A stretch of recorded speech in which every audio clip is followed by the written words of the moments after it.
Derek সিভার্সের মতে হেলিয়ার নোতেও বলেছে যে একটা ডিসিশন ভালো ডিসিশন নাকি খারাপ ডিসিশন এটার তিনটা উপায় আছে বোঝার।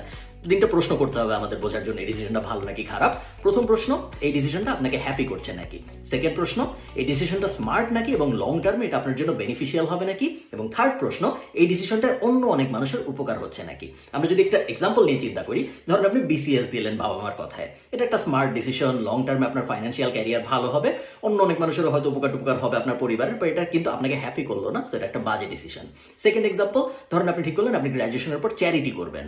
এখন গ্র্যাজুয়েশনের পর চ্যারিটি করলে অন্য অনেক মানুষের তো উপকার হবে, এটা একটা চ্যারিটি, আপনিও হয়তো হ্যাপি হবেন কারণ আপনি এটা করতে চেয়েছেন, বাট এটা কিন্তু স্মার্ট ডিসিশন না। বিকজ আপনি যদি গ্র্যাজুয়েশনের পরে 10 বছর কাজ করতেন তাহলে আপনার ওয়েলথ আরো অনেক বেশি হতো, যেটা দিয়ে আরো অনেক মানুষের উপকার করা যেত। সো স্মার্ট হলো না।